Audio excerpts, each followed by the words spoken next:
This channel does not promote any violent, harmful or illegal activities. All content provided by this channel is meant for an educational purpose only. দুর্গাপুরের city সেন্টারে সৃজনী প্রেক্ষাগৃহে রবিবার সন্ধ্যা 7টায় দুর্গাপুর পুরসভা, আসানসোল পুরসভা ও আসানসোল দুর্গাপুর উন্নয়ন পর্ষদের উদ্যোগে অনুষ্ঠিত হয় জেলা সম্মান।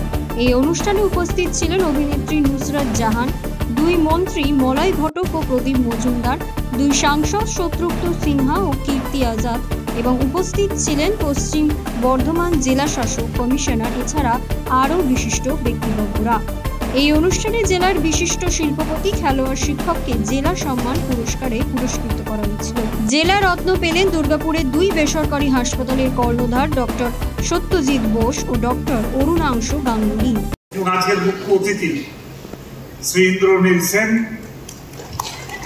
পাশে আছেন আমাদের পাণ্ডবেশ্বরের বিধায়ক আমাদের নরেন চক্রবর্তী, সুভাষ আমাদের এডিডি এর চেয়ারম্যান, আমাদের ডিএম সাহেব আছেন সিএস পুনামবালাম আইএস আছেন, আমাদের এডিডি এর নতুন সিইও হিসাবে জয়েন করেছেন, আমাদের সিপি আসানসোল বোধহয় কোনো কাজে একটু বাইরে গেলেন, বাইরে কোনো কথা বলতে গেলেন।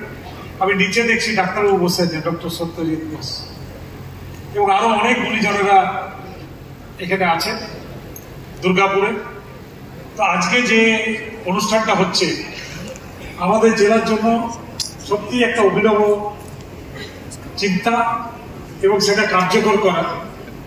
সেই কার্যকর করার জন্য যে তিনটি সংস্থা উদ্যোগ নিয়েছিলেন আমি তাদেরকে ধন্যবাদ জানাই। একটা হচ্ছে এডিডিএ, একটা আসানসোল কর্পোরেশন এবং একটি দুর্গাপুর কর্পোরেশন।